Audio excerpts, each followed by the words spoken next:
subject which actually deals with the dwelling place or habitat of an organism. What are the resources an organism uses? Who are the neighbor of these organisms? Who are the different population living there? How this organism is interacting with them in order to survive in that particular place? That means how this organism is interacting with different biotic and abiotic components of that particular area in order to establish itself and reproduce itself there. So all this knowledge coming under a single umbrella that is called as ecology. Okay, so ecology is what? It's a branch of science which deals with how an organism is surviving in its habitat by interacting with different biotic and abiotic components of the nature. Okay, so that is called as ecology. Now, before getting into ecology, we need to know some other terms as well. Firstly, what is habitat? Habitat, you all know. Habitat means where an organism is living, right?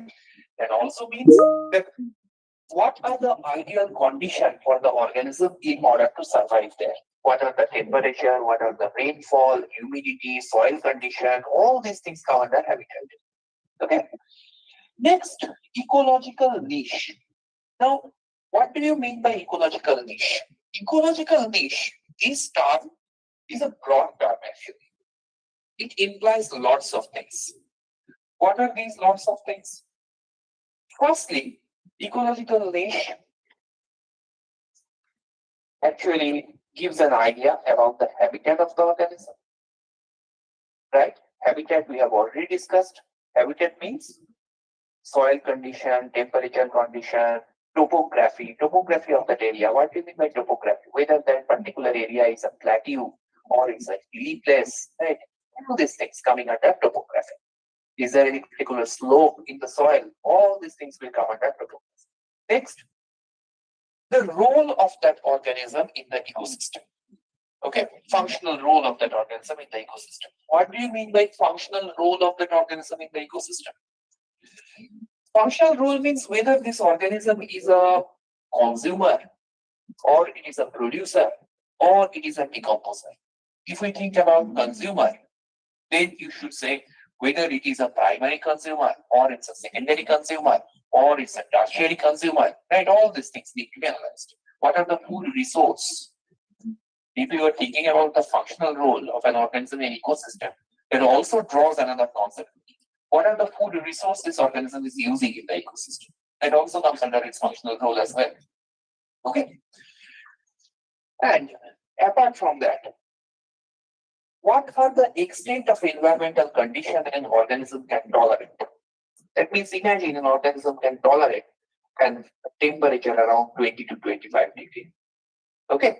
So that is also this tolerance level of temperature or this tolerance level of humidity. Those will also come under ecological niche. So ecological niche discusses about habitat, discusses about position in the trophic level, functional role of an organism in the ecosystem, tolerance level to different environmental factors. All these things will come under a single umbrella, and that is known as ecological niche. Now, every species will have a distinct niche, and two different species should not be having same niche. If two different species are having same niche, there will be fight. And obviously, the superior one will win the battle and they will occupy that niche. Probably you people know that tiger and lion, they do not live in same forest because they will have more or less same niche.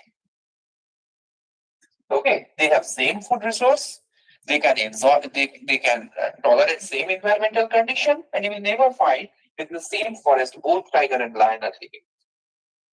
Anyway, but there is a concept that is called as what? It is called as ecological equivalent. What do you mean by ecological equivalent? In nature, there are huge number of organisms. And for these huge number of organisms, obviously there will be shortage of space. Okay. So because of urbanization, the space is reducing day by day. So ecological equivalent concept comes with the idea that yes, it is true that two different species will definitely have distinct niche. But at the same time, there may be some partial overlap between their niches as well. They will definitely have two distinct niche, but there must be some of them can be some partial overlap between the ecological niche of two different organisms. Best example we can cite with owl and cat. See, both owl and cat will feed on rat. Both will feed on rat, right? But owl is generally arboreal, whereas cat is a domesticated animal. So with respect to habitat, they're not showing any overlap. But with respect to food resource, there is overlap. Okay. So this kind of concept comes under ecological equivalent. Next, we come to ecotype.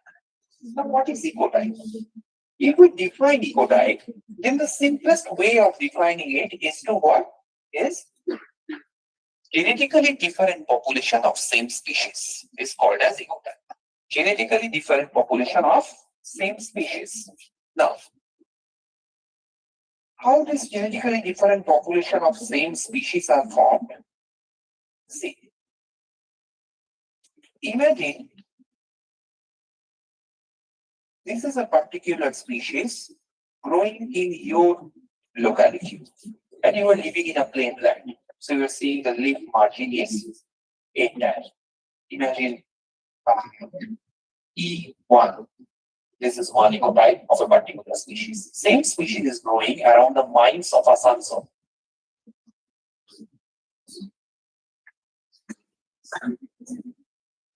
You can see the leaf margin is showing some serrations. Okay, this is another ecotype of same species. So, what is actually happening here? In order to adapt with different soil condition or different environmental condition, the species has undergone some changes, some genetical changes. And these genetical changes is manifested in their leaf shape. Okay, so this is a type of adaptation. In order to adapt with different environmental condition, some genetical changes has occurred in same species. And this kind of genetically different population of same species is called as what? Ecotype. So these are two ecotype of same species. So this is actually what? Ecotype. Now after ecotype, we can discuss another thing, that is ecart. So what is ecart? Now ecart is genetically similar population, but they will show some different phenotypical effect. And this different phenotypical effect comes from what? Comes from environmental factors. This concept is also associated with plasticity, which you have studied in growth and development chapter. Okay, environmental plasticity, you have definitely studied. So,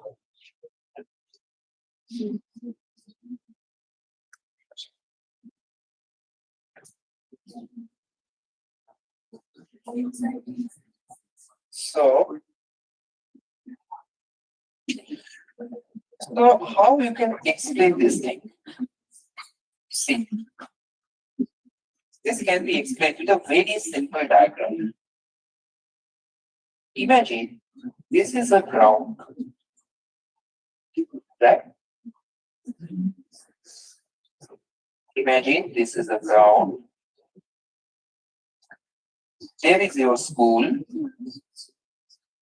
There is a road through which you are supposed to come to school. Okay, this is a ground. So you are supposed to come to school through this particular road. But you will not walk through here. What you will do? You will walk through this road. Okay. Now, it has two reasons. One, we love to walk through the field rather than road. This is common human nature. Second, unknowingly, you are following geometry. Theorem number 50. Theorem number 50. If this is a triangle, then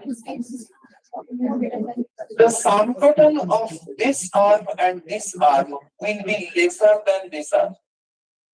So when you are going through this particular route, actually you are traveling less distance. Anyway, but let's come out from mathematics. So what actually happens because of this? So the result is when you are moving through this particular route, some grasses in this particular area will look like this, constricted. Okay. Why? Because of continuous stamping of your feet. You are not the only person who is walking through there. There can be thousands of students all through the day, even all through the month, all through the year, walking in this particular process. So because of continuous stamping of their feet, some grasses will be like this, constricted, completely prostrate. And just beside that, through where this kind of continuous stamping does not occur, you will see the grasses are showing normal morphology. This is not a genetical change. This change is environmentally induced. Okay, so genetically, both of these grasses are similar. Only because of some environmental effect, they are showing different phenomena. So these things are called as what? They are called as ECART. This is known as environmental or phenotypical plasticity. Got it? Next we come to ecotone. What do you mean by ecotone? Ecotone means when two communities are showing some overlap. This is called as ecotone. So how we can explain ecotone? Imagine this is hills. This is plain land. Right? So there is some overlap between the hilly region and the plainland region. And this overlapping region where you get to see some foothills and you get to see plainland is gradually starting. So this kind of transition zone is known as what? According to the language of geography, it is called as terai. Perfect example is Luas. Okay. So this terai is actually the ecotone. Okay. So this area is showing what? Ecotone. Always remember, there are some characteristic plants and animals surviving in this ecotone zone. Ecotone zone is basically a transition zone. And in this ecotone zone, you will find some characteristic plants and animals growing. This characteristic plants and animals growing in an ecotone is basically showing what? Age effect.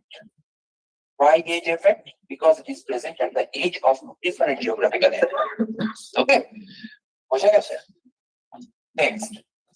Next we move to keystone species. What do you mean by keystone species? Now, keystone species means they in a forest or in any particular area, their population will be least. Their biomass will be also least. According, if you compare them with the other organisms, then they are least in number, they are least in biomass. But in spite of that, they will be controlling the entire ecosystem structure. For example, think about tiger in Sundarban. Obviously, the tiger in Sundarban are least in number in comparison to any other animals growing in Sundarban area. Compare them with the number of deers or compare them with the number of birds, plants, anything. Number of tigers are minimum. But they are controlling the entire ecosystem structure. Just remove the tiger. What will happen is the number of deers will number of deers will rise rapidly. As a result of that, number of plants will reduce very quickly. Okay. So this is called as keystone species. Lastly, we come to two important terms. One is autoecology and the other one is synecology. So autoecology means what? When you are studying ecology only for a particular individual organism. That means how this individual organism is getting benefited from the ecosystem, getting benefited from the forest, what are the resources it is using, right? What is its position in the ecosystem, in which trophic level they are surviving. So if you analyze this kind of concept, it is called as autoecology. And what is scene ecology? When you are dealing with the ecosystem study of a particular group of organisms, particularly at the community level, how a community is growing. When you are studying community ecology, then it is called as scene ecology. And when you are studying ecology with respect to a single organism, then it is called as autoecology. Next, we move to the hierarchy of ecosystem. Now, I think the taxonomic hierarchy you have studied already, but apart from taxonomic hierarchy, there is an ecological hierarchy as well.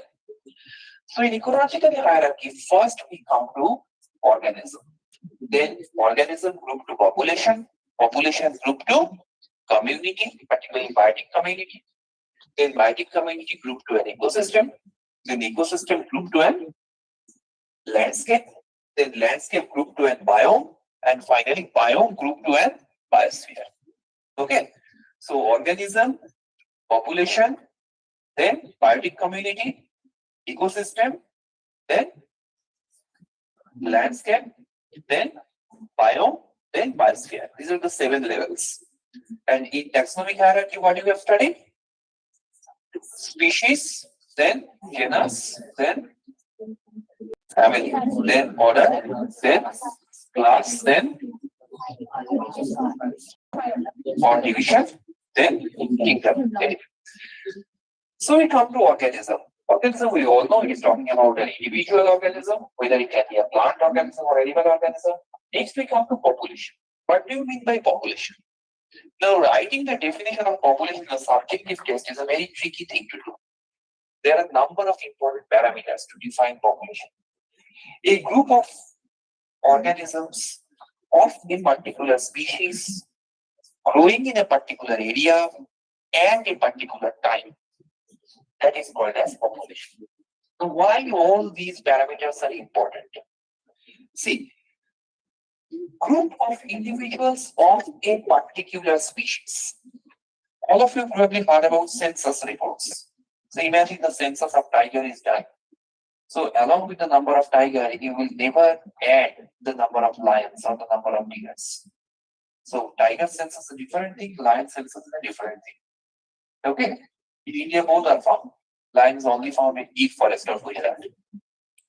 But you will never get to see census is done like this. India has 2,000 tigers and India has 50 lions, so the total number is 2,500. Census is never done like that. For tiger, there will be a different census. For lion, there will be a different census. So, group of individuals of a particular species at a particular time. Why at a particular time? Imagine the tiger census is done in the year 1991. The next tiger census will be done in the year 1995, like this. Okay. So time has to be mentioned so that you can understand within this period of interval, the number of tigers has increased or decreased. And this is true for any given organism. Okay, even for human, you can remember 1991, like 2001 census, 2011 census, 2021 census, like this, the census reports have changed.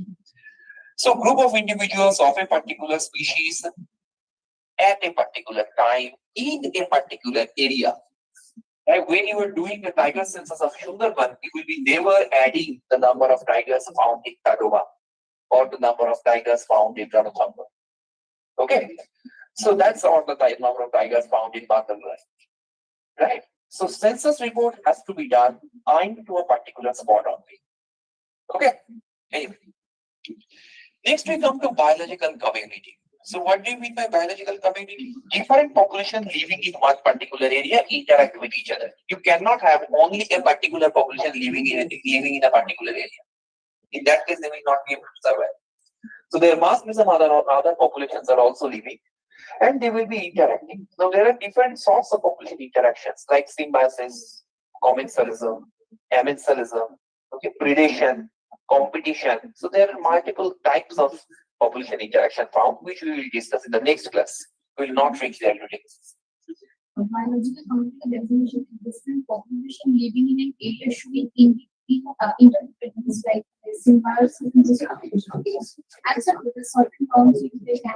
That we will study in next class. We will reach population interaction in the next class. So what is ecosystem? So what we have studied in biological communities of different populations interacting among each other.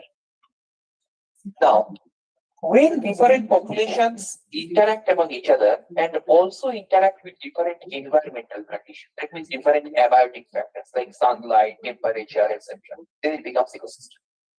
So the concept is like this: biotic community plus abiotic factor equal to ecosystem. When you are thinking about biotic community, you are saying only different populations are interacting among themselves. But when you consider this interaction among themselves and also interaction with the environmental factors, it becomes ecosystem. Next, we come to landscape. So, what do you mean by landscape? Landscape means different ecosystem living in one particular area, which is separated by a geographical barrier. Imagine you are thinking about an island ecosystem. So inside that, island, you will find there is presence of a grassland ecosystem. There is presence of some ponds, which is showing pond ecosystem, right? There may be presence of a plateau, so that will show you a different ecosystem because of different plants and animals are living there. So obviously, island means a geographical separated area, and that is showing multiple number of ecosystems in it. So it is called as landscape.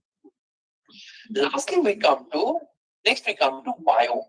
So what do you mean by biome? Now these are geographically separated areas, but they will be characterized by similar environmental conditions. And because of this, we get to see similar flora and fauna. For example, if you take desert biome, now desert is found in different areas. There are hot desert, there are many other deserts found in different corners of the world, but all deserts are characterized by scanty rainfall. Very scanty rainfall means there will be growth of some xerophytic plants on it. You will find cactus in every area, every desert. Okay, so this is showing desert biome. Next, we come to biosphere. So biosphere means the global ecosystem actually. Means all the biomes together constitute what? The biosphere. Now, if we think about the study of ecology, ecology is actually studied in four different levels: at organism level, population level, community level, and biome level. Now, when you are studying the ecology in organism level, that means what you are doing. You are actually studying how an organism is adapting with the environment. And how organisms will adapt? Obviously, they will adapt by some chemical changes and by some physiological changes. So ecosystem is actually a bridge between classical habitat study along with physiological study, clinical study, everything will come under ecosystem. See how you can relate. Think about a desert plateau, right? So in order to adapt, a desert plant will undergo some morphological change. What type of morphological change? They will develop phylloplant. Where you have studied phylloplant in morphology, right? Or they will develop some cladode, or their leaves will get modified to form spine in order to reduce transpiration. So all of these are, see how morphology is linked with ecology, how physiology is linked with it. They will exhibit cam photosynthesis, which you have studied in photosynthesis section. Okay, and obviously some chemical changes will occur in order to support this morphological change and physiological change. So in ecosystem, when you're thinking about adaptation, how an organism is adapting with an environment, it is a bridge between different branches of biology. Next, we come to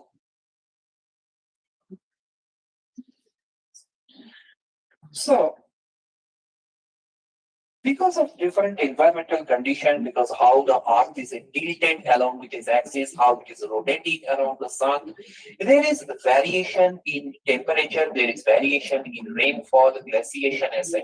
And as a result of that, we get to see development of different seasons. And these different seasons ultimately result in variation in habitat condition. We get to see desert, biome, rainforest, different types of biomes. Now, This diagram is actually copied from NCERT. So from this diagram, you can frequently get questions. I think all of you have seen this diagram in NCERT. If we check desert biome here, now by seeing the mean annual temperature and mean annual precipitation, that is rainfall, what you can make out? You can make out that desert will have an average annual temperature around 5 degree to 23 degree or 22 degree. This is the mean annual temperature for desert biome. And mean annual rainfall has to be less than 50, which is completely out, particularly for the uh, annual temperature parameter. Okay, but as is given in NCERT, you have to follow this. Mean annual temperature in a desert biome can go close to 60 degree, and in many cases, it can come below minus 25 as well. There are a number of cold deserts, don't forget. Anyway, so how the questions are framed? You will get this thing copied. Different patches will be numbered as A, B, C, D, E, F, G, H like this. And you will be asked to point out a particular biome. That can be one sort of question. Another type of question which is framed very frequently, see there are two biomes which I have marked. One is grassland biome and other one is Arctic and tundra biome. So these two biomes are treeless biomes. This question very frequently framed. Right? These two are treeless biomes. If you are carrying your study mat, just put this thing in your study material. These two biomes are treeless. Very often questions are framed like this.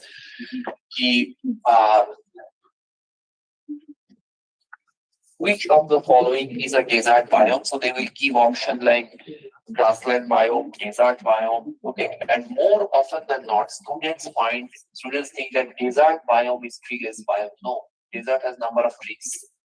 Actually, treeless biome is grassland biome and Arctic and alpine tundra biome. So, which biome is supported by maximum rainfall? Tropical rainforest. So, from these kind of questions can be framed from here.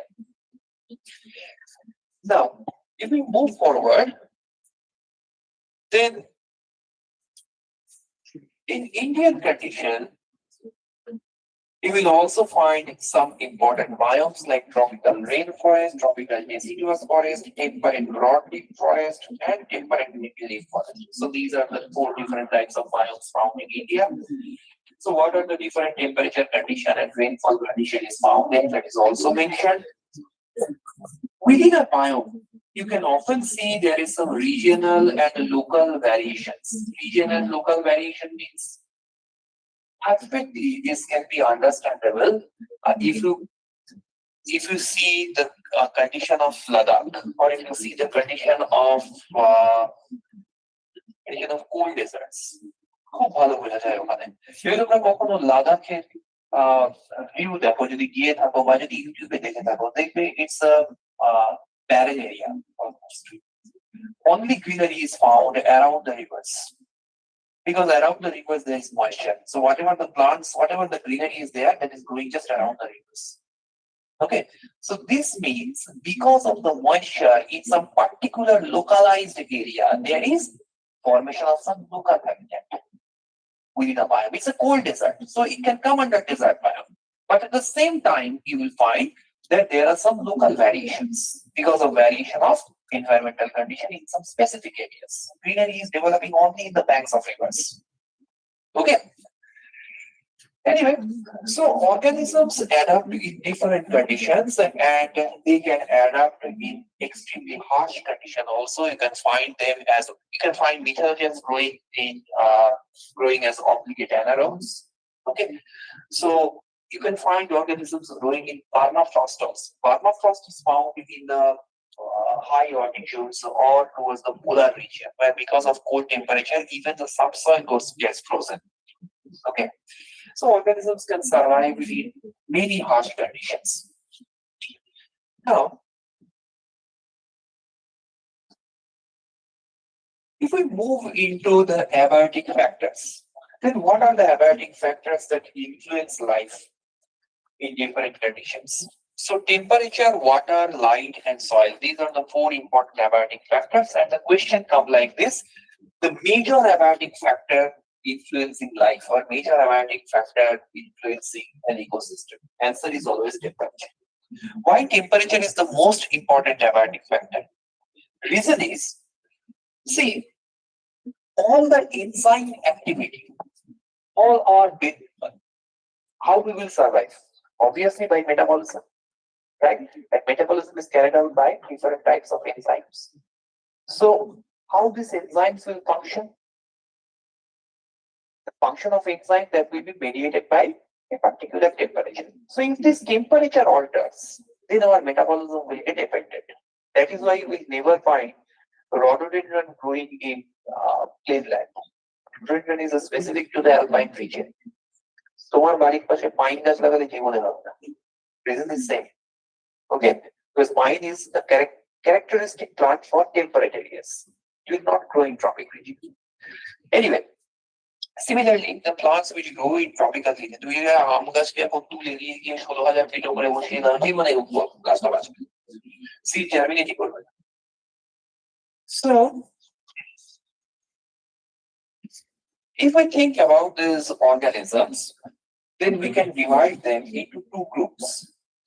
One is known as stenothermal organism, whereas the other one is called as eurythermal organism. So what is stenothermal and what is eurythermal? In brief, stenothermal, that is found in those areas where temperature remain constant all through the year. There is not too much variation in temperature condition. For example, if we think about plants growing in temperate region, right? Then in temperate region, temperature remains more or less same. So, in stenothermal organism, they actually cannot tolerate a wide range of temperature variation. But if we come to eurythermal organism means, firstly, they can tolerate a wide range of temperature condition, and that is why they will always have a wide geographical distribution as well. Okay. So you will find polar bear, lizard, abyss, all these things belongs to stenothermal organism. And if we think about eurythermal organism, then remember most mammals and birds, so they are eurythermal. Why they are eurythermal? Because they can tolerate a wide range of temperature variation. But stenothermal organism, they cannot tolerate a wide range of temperature variation. For example, polar bear, always found in poles. The polar bear কে নিয়ে এসে আলিপুরতে রাখলে বেচারা আলিপুর জু কি আসতেও পারবে না, তার আগেই মরে যাবে। So thanks. Plants grow, should be deserted, they survive and and teach tigers.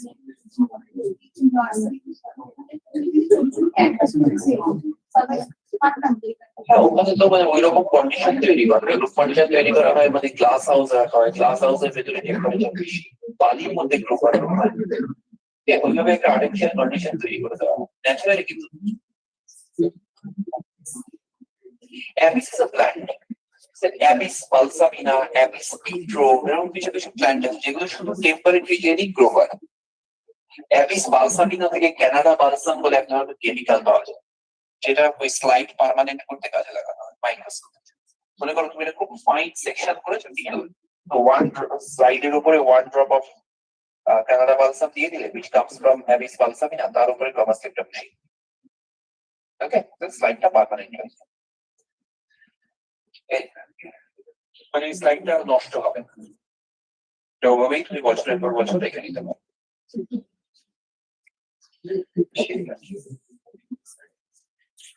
এই রিসেন্টলি পুজোর সময় আমি স্পিতি গিয়েছিলাম, তো স্পিতি আর কিন্নর কৈলাস, তো স্পিতিতে নাকো বলে একটা জায়গা আছে, ওখানে এক ধরনের কুকুর রয়েছে, মানে বেশ দশাশই ছিল, বিশাল বড় বড় লোক, মানে ঠান্ডার দেশে একটা বাচ্চা মেয়ে, কত বয়স হবে, 6-7 হবে বলছো, হ্যাঁ ক্লাস 6-7 এর উপরে হবে না, বা আরো ছোট হতে পারে, সেই কুকুরটার লোম ধরে কি আদর করছে কুকুরটাকে, আর কত কথা বলছে বাঙালি, বলছে তুই আমার সাথে আমার বাড়ি যাবি, কলকাতায় যাবি।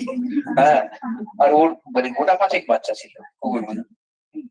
আবহাওয়াতে যে কুকুরগুলো দেখলাম সেগুলো তোমার তার লোম বিশাল, মানে ভাল্লুকের মতো বড় বড়, তার বাচ্চাগুলো এইগুলো ভীষণ কিউট। হ্যাঁ, তো সে মানে বারবার বলছে যে ওখানে যে লোকগুলো ছিল বলছে আমি দুটো নিয়ে যাবো, যেতাম মানে তা মানে যার কুকুর ছিল আর কি, সে বললো যে কোথা থেকে এসেছো, তাহলে কলকাতা, তাহলে ও 5 week মানে এখান থেকে মানে শীতকালে মানালিতে বড় জোর বাঁচতে পারে, মানালি বা শিমলা, সেটাও ডাউটফুল, কারণ নাকো বা তাবোতে শীতকালে মোটামুটি -20-তে নেমে যায় টেম্পারেচার। হ্যাঁ, তো বেশি নিচে নিবা খুব ড্রাই ওয়েদার হয় ওই সমস্ত। এনিওয়ে, তো so next we come to, তার মানে কি, তার মানে ওরা কি স্টেনোথার্মাল না ইউনিথার্মাল? Stenothermal, right. ইউনিথার্মাল হলে সব জায়গায় বাঁচতাম, আমরা হিউম্যানরা ইউনিথার্মাল। Very good. Next we come to organisms. So with respect to thermoregulation and homeostasis, we can divide them into, আমি যখন ওই কুকুরটাকে নিয়ে ওরকম আদর করতে দেখছিলাম আর বলছিল যে এই তুই কলকাতায় যাবি আমার সাথে, তখনই আমার মনে হচ্ছিল যে next যদি তোমাদের নেক্সট যে ক্লাসটা নেবো সেখানে এই এক্সাম্পলটাই দেবো, সেটা থার্মাল আর ইউনিথার্মাল পড়ানো। So next we come to, organisms are divided into ectotherm and endotherm with respect to what? Thermoregulation and homeostasis. Actually, thermoregulation also comes under homeostasis. What is homeostasis? Homeostasis means, see, homeostasis is shown by the regulator. Now, who are regulator? Who can maintain their body temperature and osmotic balance of the body at constant level, irrespective of change in external temperature or external osmotic concentration. মনে করো তোমাকে যদি পাকিস্তানের হেকোবাবাদে নিয়ে যাওয়া হয়, which is the hottest place, বা তোমাকে যদি আন্টার্কটিকাতে নিয়ে যাবো না, কথার কথা বলছি কারণ আমার নিজেরই যাওয়ার পয়সা নেই, তো তো যদি একটু তোমাকে যেখানেই নিয়ে যাওয়া হোক না কেন, সেখানে তুমি যেখানেই তোমার বডি টেম্পারেচার 98.4ই থাকবে। তুমি আন্টার্কটিকাতে দাঁড়িয়ে থাকলেও তোমার বডি টেম্পারেচার 98.4ই থাকবে, তার থেকে কমবে না। So this is called as thermoregulation, right? And there is a concept called as osmotic balance. Irrespective of the salt concentration in the environment, whether you can maintain your cells at concentration at constant level or not. মনে করো তোমাকে হঠাৎ করে পর্তুগালের dead city ছেড়ে দেওয়া হবে, যেখানে সাঁতার না জানলেও লোকে ভাসে, because of there is high salt concentration, so you can float there. সাঁতার না জানলেও তুমি ফ্লোট করবে, ওকে। তো তোমার সেখানেও তোমার যে বডি সেলস এর কনসেন্ট্রেশন থাকবে, বাড়ি পুকুরে চান করতে নামলেও তোমার একই সেলস এর কনসেন্ট্রেশন থাকবে, right? So this is called as osmoregulation. So the organisms who can do both thermoregulation and osmoregulation, they are called as regulator, right? Now the question is, this phenomena of maintaining thermoregulation and osmoregulation is called as what? Homeostasis. Now the organisms who can perform homeostasis, they are known as regulator, or they are called as what? Endotherm. And the organisms who cannot do homeostasis, they are called as ectotherm. মানে মনে করো যাদেরকে তুমি কোনো ঠান্ডা জায়গায় নিয়ে গেলে ওদের বডি টেম্পারেচার ফল ডাউন করে গেল। So this is the example of ectotherm organisms. Anyway, so plants and large number of animals, they belong to ectotherm, whereas mammals and birds, they belong to endotherm. Always remember, endotherms are regulator. They can regulate their body temperature at constant level. Okay. Now, there is a very important concept. Global warming is pushing temperate, easier line. Global warming is pushing tropics into temperate towards poles, shifting of climatic zone, and also higher altitudes.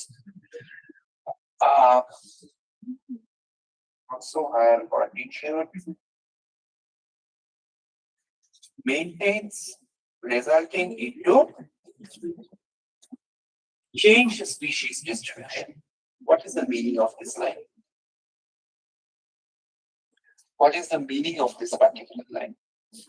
This is an NCERT line. See, imagine this is a condition which is seen in 50 years before. Which is a condition, make it 100 years before. And this is the condition of recent times. Can you tell me what is the difference? See, because of global warming, actually temperature has increased its sphere, right?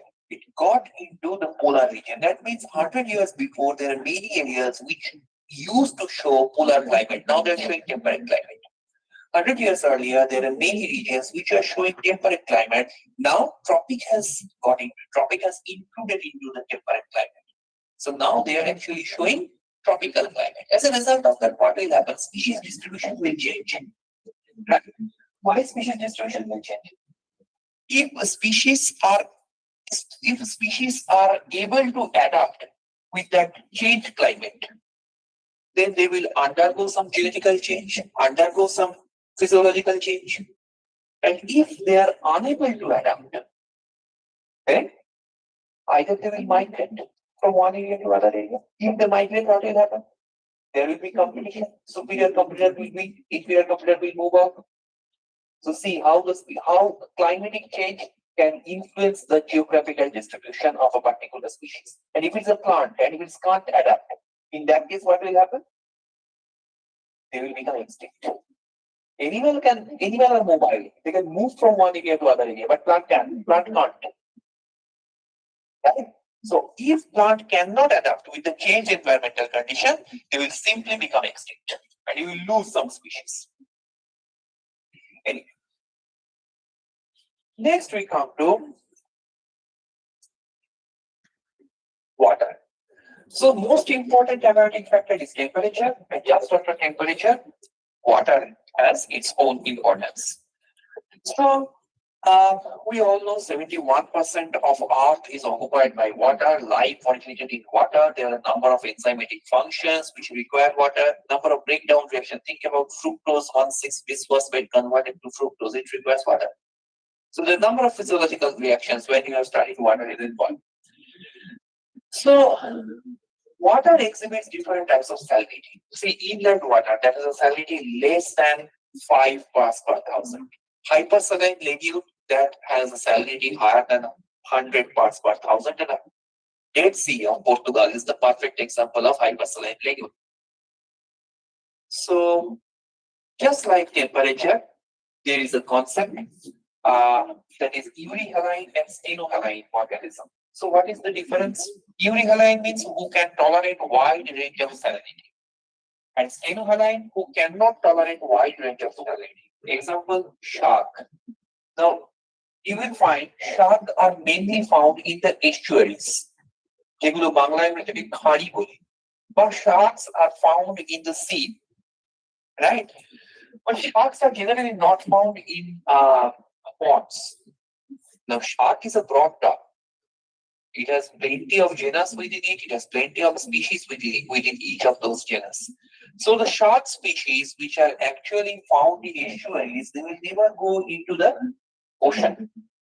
All the shark species which are actually found in the oceans, they will not come to estuaries, right? Because salinity is different.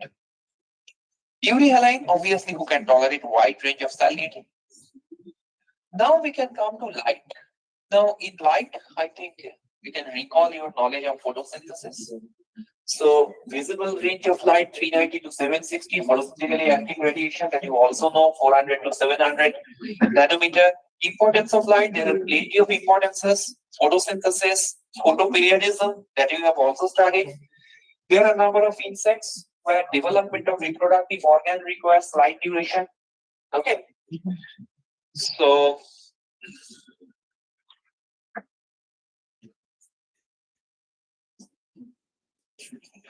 even if we divide plants with respect to their nature of affinity to the light, you can find two different concepts. One is heliophyte, who are sun-loving. and the other one is phyophyte, who do not like scorching sunlight. For example, ব্রাহ্মী শাক অনেকেই হয়তো ছোটবেলায় খেয়েছো। তো এই ব্রাহ্মী শাক কোথায় grow করে জানো? ছায়াতে। Ferns, they are also phyophyte, the shade loving plant. Anyway, so if we come to ultraviolet radiation, then there are three different ultraviolet rays with respect to their effect as given in the table. So most lethal is obviously UVC, where these ultraviolet rays get absorbed,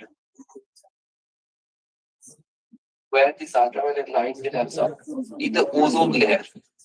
And on the ozone layer, there are some particular positions, particularly in the southern hemisphere, where this ozone layer thickness is reduced. Ozone layer is thin.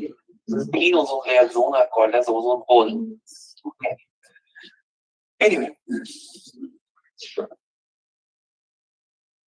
now if we think about the distribution of algae, I think all of you plant kingdom কারণ মনে আছে algae distribution কোন region এ কোন algae থাকে? Green algae that is found close to the surface, the red algae that is found at maximum depth, and that is why red algae present at maximum depth exhibits maximum red color intensity. Can anybody explain why? Red algae present at যারা 11 এ বলো ঠিক বলছো বলো erythro মানে বটানি zoology মিশিয়ে একটা হয়ে গেল। যাই হোক, আচ্ছা মনে পড়ছে, আমি বুঝতে পারছি। ভেরি গুড, আর ফাইকোএরিথ্রিন থাকে, আর বিকজ অফ আর phycoerythrin red algae is red. কিন্তু red algae present at maximum depth exhibits highest red color intensity. এটা তোমরা বলেছো এখানে। রিজনটা কি?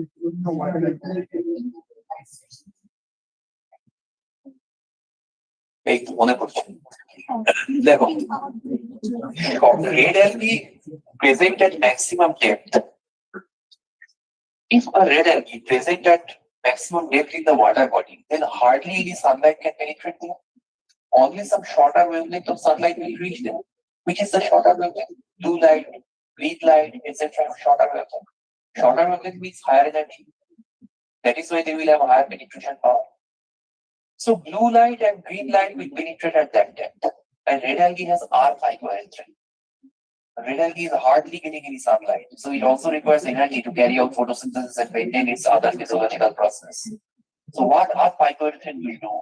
It will receive maximum energy coming from this shorter wavelength of light, and it will emit very minimum energy.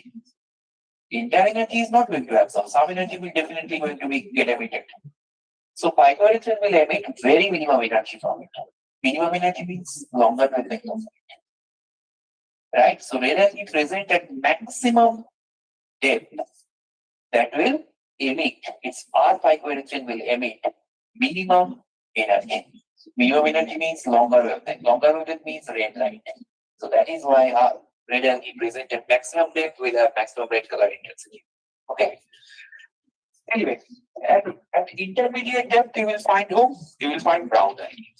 Actually, brown algae is found in oceans, or brown algae is found in brackish water. What is brackish water? Brackish water means, see, perfect example, Chilka Lake, brackish water lake. Why brackish water? Because one of its mouth is connected with sea. So its salinity is lesser than sea, but higher than inland water.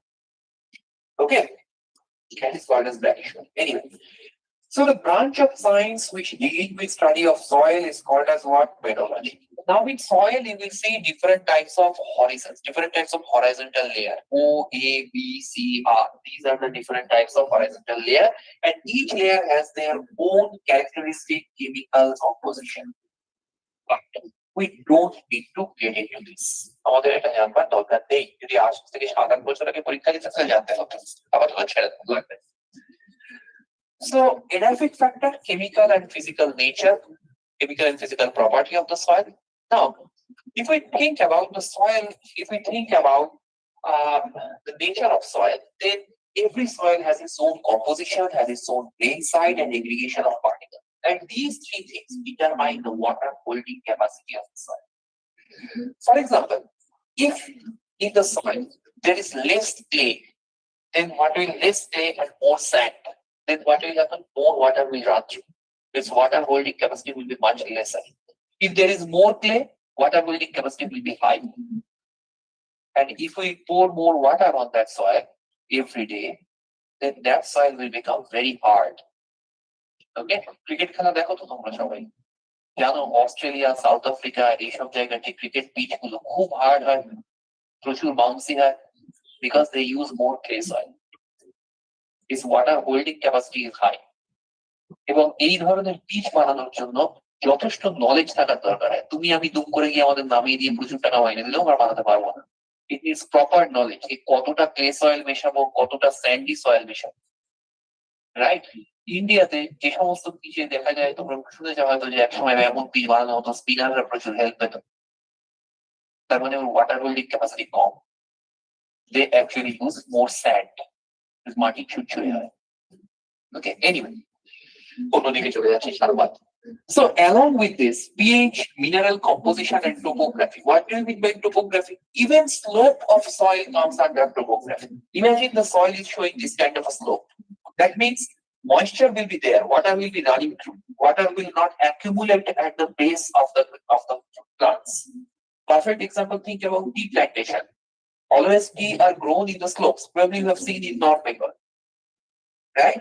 যখন যেখানে এখানে চা গাছের plantation হয় সেখানে কি হয় সবসময় দেখবেন স্লোপে গ্রো করে চা গাছ কেন যাতে জল না দাঁড়ায় আলু গাছের চাষ কোনদিন দেখেছো আলু চাষ দেখবে আলুটা যে আলুর গাছগুলো যেখানে গ্রো করানো হয় মাটিটাকে এরকম নিচে উঁচু করে দেয় লোকাল লোকেরা বলে পিলু দেওয়া কেন দেখেন moisture must be there but water should not accumulate okay anyway so these things determine the vegetation and depending on this vegetation is going to support the animal life. So whatever the vegetation is there, that will have a direct impact on the animal life as well. Now, we come to the response to different abiotic factors. So what are the different types of response? Firstly, there are 4 different types of response we will study. One is regulate, one is conform, one is suspend, and the other one is migrate. So these are 4 different types of response against abiotic factors we will study. So first one is regulate. Who can regulate? They are called as regulator. And what I have told you a little bit earlier, the organisms who can perform homeostasis, only they are the regulators. And what do you mean by homeostasis? It exhibits 2 things. One is thermoregulation and the other one is phosphoregulation. We can develop it naturally, but it can be done artificially as well. প্রচন্ড গরমে Barrackpore station থেকে দৌড়তে এসছো এসে দেখলে এখানে AC চলছে চট করে বসে পড়ে that is artificial thermoregulation. It is also helping you to thermoregulate, but that is artificial, it's not natural. Okay? Anyway, so আমি একটা কোয়েশ্চেন জিজ্ঞাসা করি homeostasis is a defining feature or not? একসময় AITS এ কোয়েশ্চেন দেওয়া হয়েছিল homeostasis is a defining feature or not? এটা কিন্তু বলতে পারো না যে homeostasis তো লিভিং ওয়ার্ল্ডে নেই এনসিআরটি আছে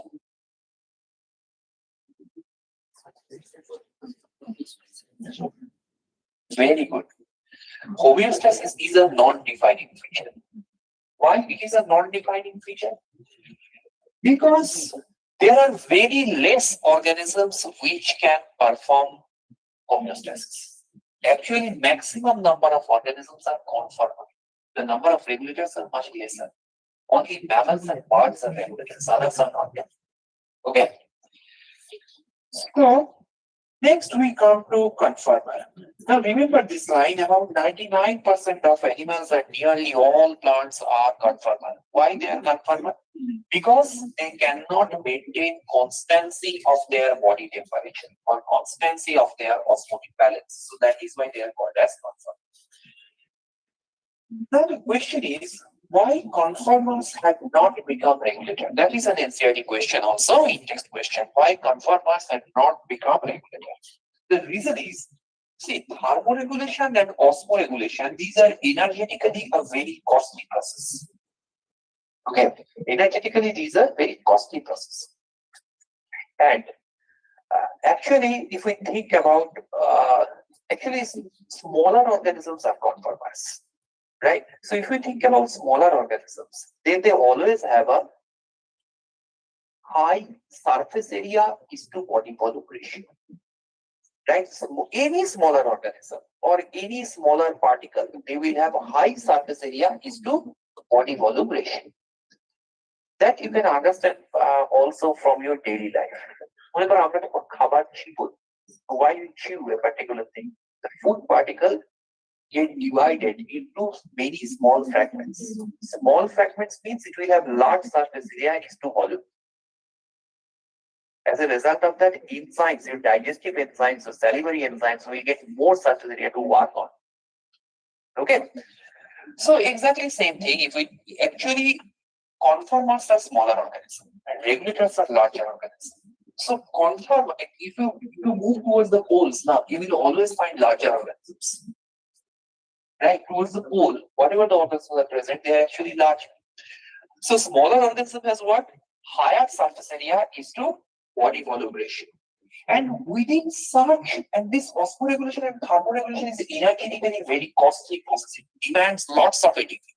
With such small body volume, these smaller organisms, these conformers, cannot generate that much ATP, which can maintain their constant body temperature, which can carry out their thermoregulation or osmoregulation, or which can carry out their homeostasis. Right? So that is why conformers get restricted into specific areas. Okay?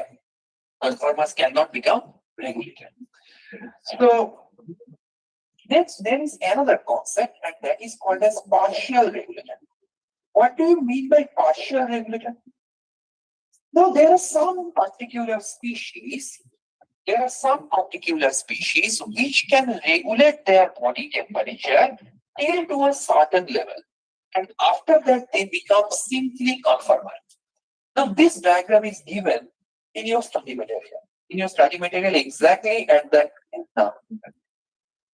In your study material, you will get this diagram. So this diagram is wrong. Actually, this diagram is also wrong in NCERT. তো তোমাদের ভুলটাই শিখতে হবে কিছু করার number পেতে গেলে ঠিকটা শিখলে 5 number চলে যাবে in page number 10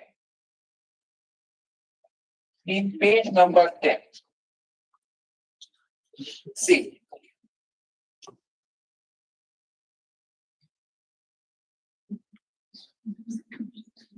internal condition,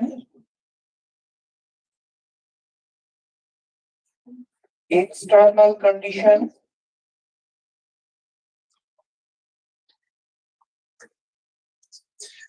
now if we think about regulator, for regulator what will happen irrespective of change in external condition, internal body temperature or internal body condition will remain unchanged.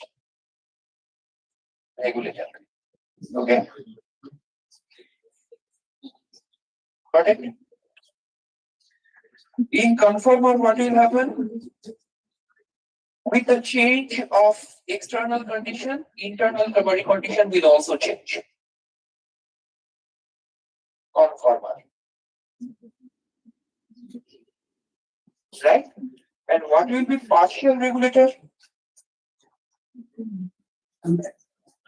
Till to a certain level, it will be able to perform homeostasis, it will be able to maintain constancy of their internal body condition. After that, it will become conformal. So it should be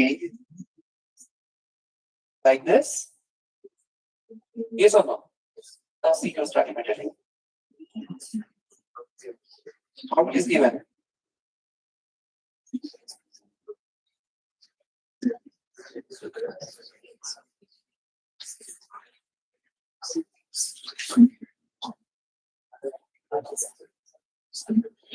মনে রেখো তোমাকে কিন্তু এটাই শিখতে হবে এবং এটা ভুল রাইট এটার মানে কি দাঁড়াচ্ছে till to a certain stage they are conformer, then it becomes regulator. It's a completely ulto, right?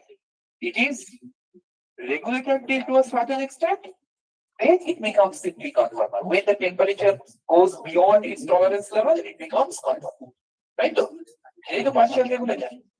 এখানে কিন্তু ভুল দেওয়া আছে এবং তোমাকে ভুলটাই শিখতে হবে। কারণ নিট ফাইল করার জন্য এনসিআরটি তে যা আছে ওটা শেখাই জরুরি। এটা ভুল থাকলে ভুল শিখবে। ভুল শিখে 4 নাম্বার পাওয়া বেশি জরুরি। rather than ঠিক শিখে 5 নাম্বার খোয়ানো। ওকে? নেক্সট। তুমি জানি না কেন চেঞ্জ করবে। What do you mean by migrate? So migrate means what? Siberian bird দেখেছো? The Siberian bird that migrates from Siberia to Keoladeo National Park, Bharatpur. এই সাইবেরিয়ান বার্ড দেখতে বহু লোক ভিড় করে, মানে স্পেসিফিক কিছু ওই টেলিস্কোপিক বাইনাকুলার থাকে, যে টেলিস্কোপিক বাইনাকুলারে চোখ দিয়ে বসে থাকে অনেকে, অনেকে ওইরকম বাইনাকুলার ক্যারিও করে নিয়ে এই সাইবেরিয়ান বার্ড ল্যাঙ্গুয়েজ, যারা অর্নিথোলজিস্ট আছে বা ছবি তোলবার জন্য যায় ওই সমস্ত জায়গায়। তো এই নামটা মনে রাখবে, Keoladeo national park. Now why they migrate? Because they migrate from, migration is actually what? It is a temporary movement from a stressful condition to a hospitable condition. That is called as migration. Now in Siberia, the temperature can go around -70, -65, etc. Okay, that is really stressful. And in Rajasthan, if the temperature during winter is around -5 to +10, then it may be stressful for you, but is ideal for those birds. So that is why they migrate from Siberia to Keoladeo National Park, Bharatpur. এটা এনসিআরটির example, এছাড়াও অনেক example আছে এরকম। তোমরা যদি কেউ সাঁতরাগাছির আশেপাশে থাকো, সাঁতরাগাছি ঝিলে এরকম প্রচুর বার্ড আসে, বর্তমানের পূর্বস্থলীতে প্রচুর বার্ড আসে এরকম, কল্যাণী লেকের আশেপাশে প্রচুর আসে এরকম বার্ড। হ্যাঁ, বহু লোকে দেখবে ওই যারা পাখির ছবি তোলে ওদের স্পেশাল কিছু লেন্স আর বাইনাকুলার নিয়ে সারাদিন বসে থাকে। Anyway, so next we come to suspend. Suspend means what? Temporary suspension of growth. Now temporary suspension of growth involves number of particular characteristics. Dormancy and quiescence, both these two characters you have studied growth and development chapter. Quiescence means development is suspended for external condition. Dormancy is suspended because of internal condition. Apart from that, endospore formation in bacteria, chlamydospore, zygospore formation in number of algae and fungi, all these things explain suspension. Then estivation and diapause, both these things you need to hibernation, estivation, and diapause. So hibernation, that is winter sleep. Estivation, that is summer sleep. You need to remember the example. And obviously remember diapause. Diapause is a stage of temporary suspension of development which is seen in zooplanktons in lake. This is very interesting.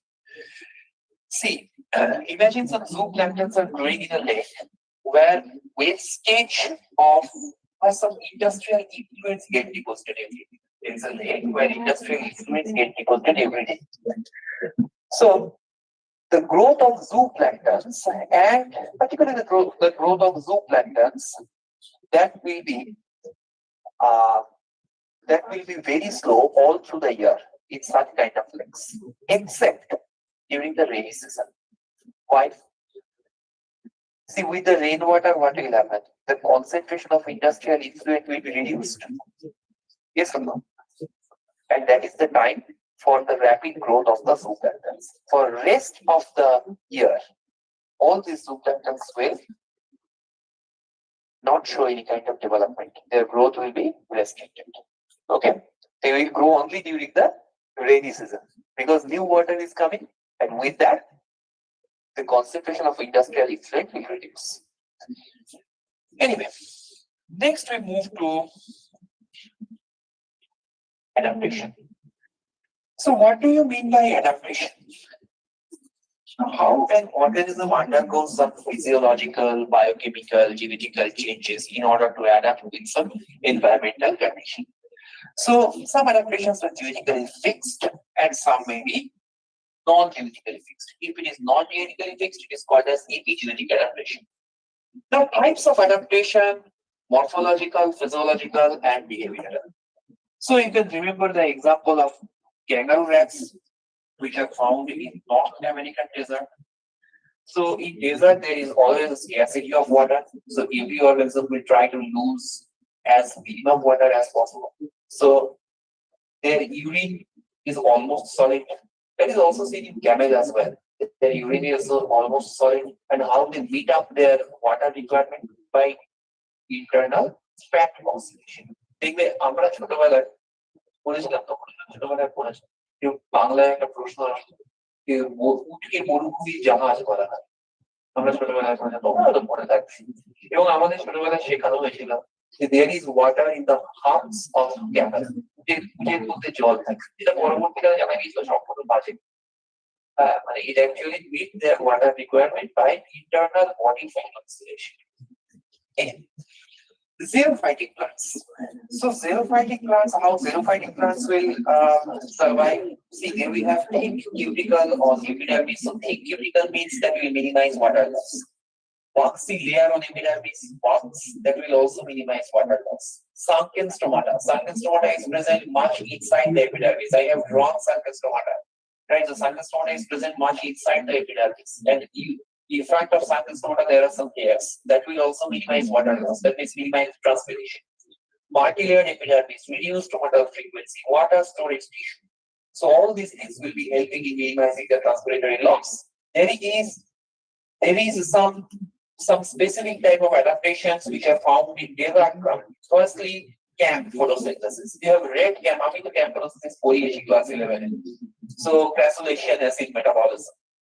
Next, photoactive stomatal movement. What is photoactive stomatal movement?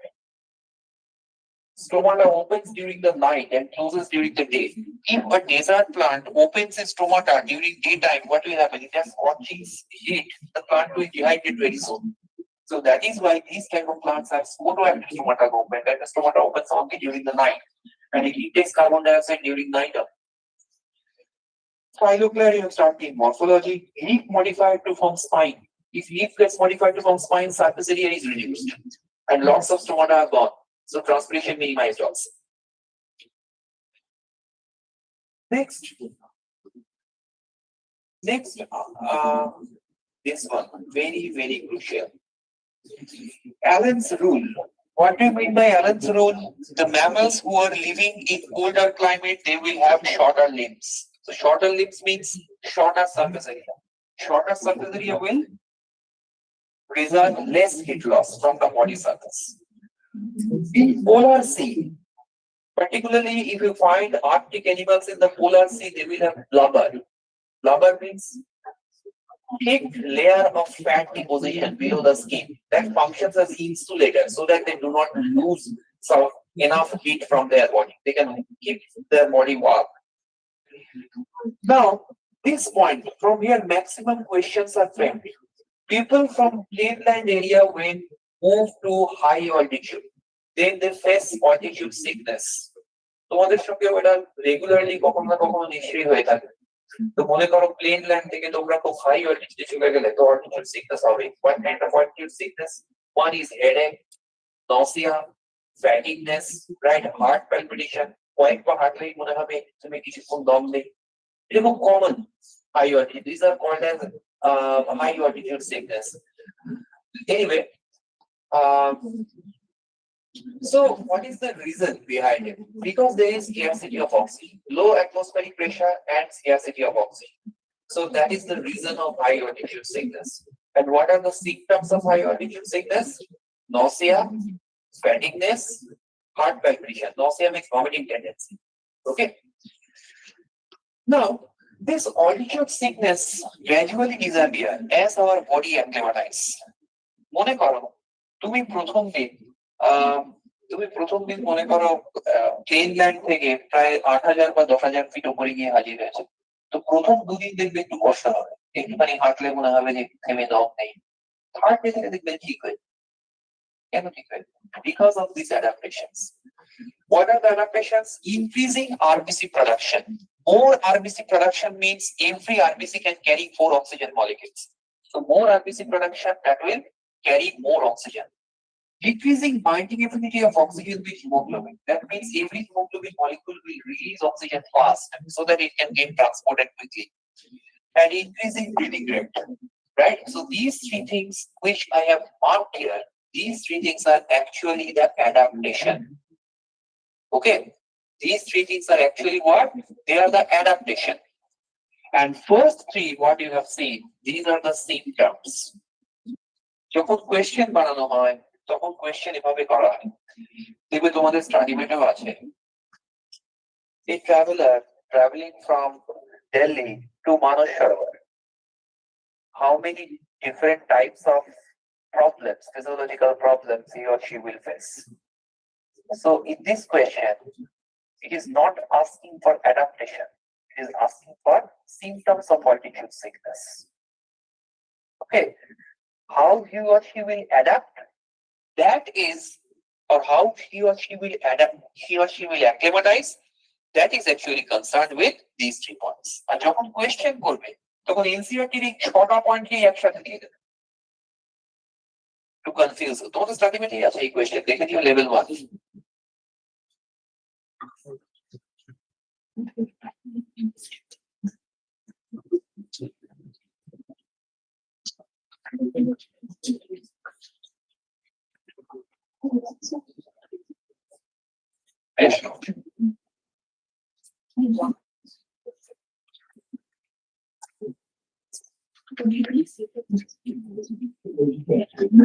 কোনটা যে মানে 12 এর বইতে আছে আর কোনটা যে আলিমের আছে একটু খেয়াল থাকে না আজকে এই কোয়েশ্চেনটা থাকা উচিত 3টে কোয়েশ্চেন আছে এরকম স্টাডি মেটে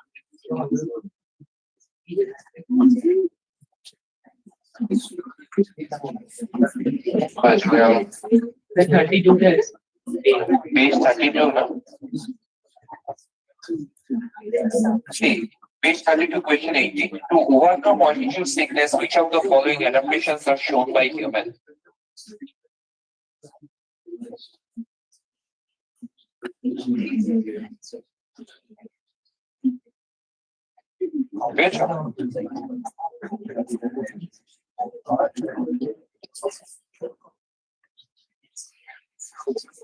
কি হবে increasing RBC production, increasing breathing rate, decreasing binding capacity of hemoglobin.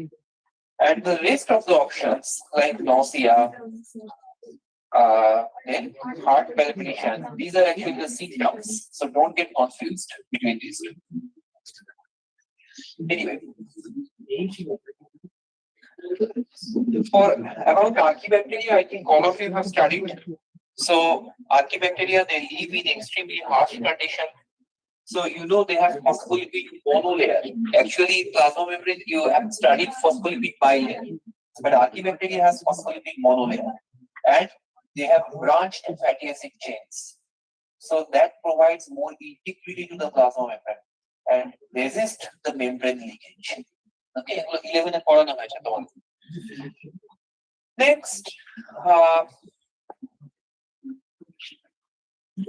Next, you can remember there is a very important thing, behavioral adaptation. More often questions are framed from here. আচ্ছা altitude sickness এর আরেকটা example আছে, খুব common example. কেউ Latin American football follow করো? তোমরা এত ভালো খেলে কেউ খেলাধুলা দেখো না? লাতিন আমেরিকান ফুটবল ফলো করো? বলো তাহলে কিসের এক্সাম্পল দিতে চাইছি? ভেরি গুড, এই তো বলিভিয়াতে একটা স্টেডিয়াম আছে প্রায় 10,000 ফিট হাইট, মোস্ট প্রবাবলি 10,000 না 8,000, বা এক্স্যাক্টলি এখন অডিটিভটা মনে নেই। তো বলিভিয়া কিন্তু র্যাঙ্কিং এ ব্রাজিল বা আর্জেন্টিনা থেকে অনেক বেশি। কিন্তু জানো তোমরা হয়তো যে ইন্টারন্যাশনাল ফুটবল যে কোনো টুর্নামেন্ট মানে ওয়ার্ল্ড কাপ কোয়ালিফায়ার বা এইসব জিনিস তো হোম অ্যান্ড অ্যাওয়ে সিস্টেমে খেলা হয়। মানে একবার আমি তোমার ফিল্ডে গিয়ে খেলবো, এটা আমার অ্যাওয়ে তোমার হোম, আর একবার তুমি আমার দেশে এসে খেলবে, এটা আমার হোম তোমার away, home and away system হয়। তো বলিভিয়াতে যখন ব্রাজিল বা আর্জেন্টিনা খেলতে যায় তখন বলিভিয়া প্রথম 1 ঘন্টা ওদেরকে খেলতে দেয়, নিজেরা শুধু ডিফেন্স করে, আর শেষ 7 ঘন্টা ওদের জিতবে মোটামুটি। কারণ 8,000 থেকে 10,000 ফিট হাইটে হ্যাঁ, মানে যেখানে গিয়ে 2-3 দিন তো অ্যাক্লিমেটাইজ করতেই লাগে, সেখানে 90 মিনিট সেম পেসে ফুটবল খেলা is very very difficult if you are not regular habitat of those areas. তাহলে কি হবে, ওই 60 মিনিট হয়ে গেল, অপোনেন্টে তো জিত বেরিয়ে গেছে, তারপরে বলিভিয়ার সাথে খেলতে শুরু করে, এবং যে কোনো বলিভিয়ার ম্যাচ তোমরা দেখবে সে 7 ঘন্টায় অপোনেন্ট গোল খায়, এবং একটা না অন্তত 2-3, কারণ তখন তাদের দম থাকে না। তো এনিওয়ে, আচ্ছা, আর একটা কোয়েশ্চেন এখান থেকে খুব আসে অ্যাডাপ্টেশন থেকে, that is behavioural adaptation. Behavioral adaptation is shown by desert lizard. Okay, which is shown by whom? Desert lizard. Actually, desert lizard, they cannot have physiological capacity to maintain their constancy of body temperature, right? So, when they are present inside the burrow, then what will happen? Their body temperature falls, so they will come into the sun. In bright sunlight, their body temperature rises quickly, goes beyond their tolerance level, then again they get into the burrow. So this is a type of behavioral adaptation. When they are inside the burrow, body temperature is falling below the comfort level, then they come out to the sun, and their body temperature rises quickly. Okay, again it goes then beyond the comfort level. They again get into the burrow. আমাদের সঙ্গে, তোমাদের সঙ্গেও হয়তো কখনো কখনো শীতকালে এরকম হয়ে থাকবে যে শীতকালে সকালবেলা উঠে রোদে দাঁড়াতে খুব ভালো লাগে, যে কিছুক্ষণ রোদে দাঁড়ালাম, তারপর কিছুক্ষণ পরে মনে হচ্ছে যে গায়ের চামড়া গরম হয়ে যাচ্ছে, আবার একটু ছায়া গেলাম, আবার তারপরে বেরিয়ে এসে রোদে গেলাম, হ্যাঁ, এই করতে করতে সকালটা শেষ। তো আমি এরকম বহু সকাল নষ্ট করেছি পড়তে বসে, গোটা সকাল এই করেছি, একবার বাইরে একবার ভেতরে। So remember, it is a behavioral adaptation, it is not a genetical or biochemical adaptation. Next we come to population. So what is the definition of population that we have already discussed? So I'm not getting into it now. Is population is exhibited only by sexually reproducing organisms? No. Population can also be exhibited by asexually reproducing organisms. Think about the bacteria growing on a culture plate. There are different bacterial colonies in a culture plate. That is also representing bacterial population. Bacteria, fungi, any other microorganism growing on culture plate. So they are asexually reproducing. So asexually reproducing organisms can also form their population, right? Anyway, so এখান থেকে এই কোয়েশ্চেনটাই আসে, find incorrect statement with respect to population. Incorrect statement দেওয়া থাকে population is formed only by the sexually reproducing organisms, which is completely incorrect, right? Next, so what are the population attributes? What do you mean by attributes of population? Attributes of population means characteristic. Attributes means characteristic. So these kind of characteristics or these kind of attributes are found only in a population, never with an individual, right? For example, birth rate and death rate. Now, what do you mean by birth rate and death rate? See, an individual can either take birth or the individual can die, but an individual cannot have birth rate or death rate. But a population will have its own birth rate or death rate. How we can explain this? So these kind of, whatever these characters you were studying, birth rate, death rate, right? These kind of things are specific for a population, not for an individual. Okay, make it very clear. So on this calculation of birth rate and death rate, some very simple questions can be framed. There are some mathematical questions. In a pond, there were 40 lotus plants last year. Through reproduction, 10 new plants are added in 1 week, taking the current population to 50. So how you will calculate the birth rate from here? See, the formula for birth rate and death rate is same. Delta n by n delta t. What do you mean by delta n? Delta n means increase or decrease in population. So change in population. It can be used for the meaning of increase or it can be used for the meaning of decrease. So N stands for what? Initial population. And D stands for what? Sorry, delta T. Delta T stands for what? Change in time. So initial population was 40.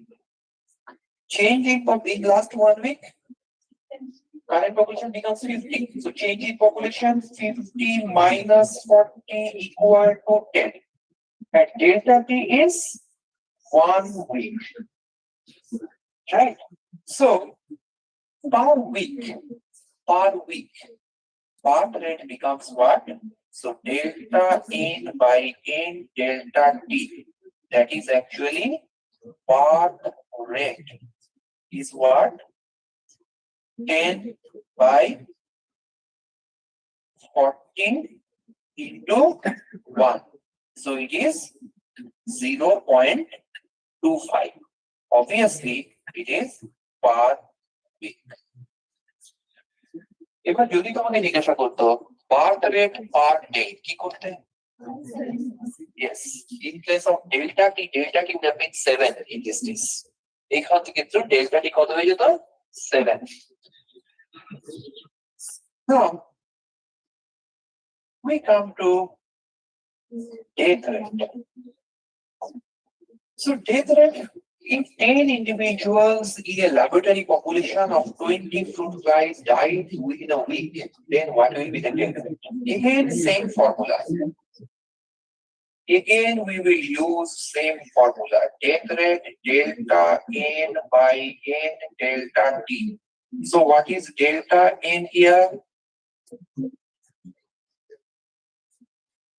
Delta 10 is 10, then N is 20, delta T is 1 week. So if we calculate 10 by 20 into 1, 0.5. Got it? So it becomes the death rate. Death rate per week. I think a very simple mathematical problem. Okay. Next, we come to sex ratio. An individual cannot have sex ratio, but a population will definitely have a sex ratio. Imagine in a population there are 600 male and 400 female. So what will be the sex ratio? 3:1. Next, we move to population age pyramid. Population age pyramid you have studied in zoology, right? So I am not getting into it. In reproductive health, I think definitely you have studied that. So there are 3 different population age pyramids. You know, one is triangular, one is bell-shaped, and the other one is arch-shaped, right? So triangular age pyramid means the population is increasing. The number of pre-reproductive individuals is much lesser. Sorry, the number of pre-reproductive individual is maximum. The number of reproductive individual is significantly lesser than that, and number of post-reproductive individuals are least. So that means the birth rate is very high in this population, right? That is why the pre-reproductive individuals are maximum in number. So the birth rate is very high. Birth rate is significantly higher than the death rate. So that is why the population is increasing very rapidly. So it is a rapidly growing population. In bell-shaped growth curve, what will happen? See, the pre-reproductive individuals and the pre-reproductive individuals are marginally more than the reproductive individuals. It is marginally more. Pre-reproductives are marginally more than reproductive. Okay. So here birth rate and death rate is more or less same. Okay. So in this kind of population, we will say it's a stable population in case of bell-shaped growth curve. And in arch-shaped growth curve, we will get small number of pre-reproductive individuals, right? And maximum number of reproductive individuals, least number of post-reproductive individuals. So what will happen? Here the death rate is always more than the birth rate. So this kind of population will be gradually increasing. Okay. So which one is increasing population? I'm not getting into the details of this because you have already studied it in zoology. In reproductive health, they have already studied, so I'm not getting into the details. So first one, that is expanding population or increasing population. Stable or mature population is seen in bell-shaped growth curve, and declining population is seen in spindle-shaped growth curve or arch-shaped growth curve. Next, what of the class? Next, we come to population density or population size. So, uh, so how you can measure the population size? There are a number of methods of measuring the population size. One is called as direct counting. That is known as counting the total number of a population. It is the best method, no doubt. Right? If you are asked to count the total number of individuals found in a particular area, this total number counting is definitely the best method. There is no doubt. But it is not always possible. Okay? If you are asked to count the total number of chlamydomonas present in a pond, leave chlamydomonas. If you are asked to count the number of fishes present in your pond, then still it is almost impossible to do this. So although it is the best method, direct counting is not quite possible. Then we go for biomass or counting the percent cover. Now, what do you mean by biomass or counting the percent cover? See, imagine there is a tall banyan tree, and below this banyan tree, there are presence of 200 Parthenium plants. So, Parthenium plants are herbs, and banyan tree is a huge tree. So, if you count their number, if you consider the number, then obviously Parthenium plants will have a larger population than the banyan tree. Banyan tree is single, Parthenium plant is 200 in number. So if you go by direct counting, then Parthenium has a bigger population than banyan tree, but this will be misleading. Because think about the impact of banyan tree. Banyan tree is a huge tree which is providing the habitat for many insects, many birds, right? It has a huge biomass. Single banyan tree will have more biomass than the sum total of 200 Parthenium plants. Right? The plant parts, twigs that will fall on the ground from banyan tree, it will increase the nutrient that will provide nourishment to many plants around it as well. Okay, it is the habitat for many insects as well, many insects, many birds as well. So the ecological impact for banyan tree is much bigger than that of Parthenium plant. So in this kind of conditions, we should analyze biomass. Okay. There are two concepts actually. One is known as R-selected species, and another one is K-selected species. We will discuss it later. Actually, banyan tree comes under K-selected species. These are trees, and they have bigger lifespan. And Parthenium plants are herbs. They are R-selected species. They have higher reproductive rate, shorter biomass, right? Small lifespan, etc. So they should not be compared with respect to number. They should be compared with respect to biomass. Then this one should be relative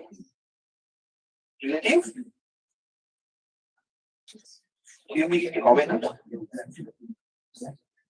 Relative density. Okay, so relative density.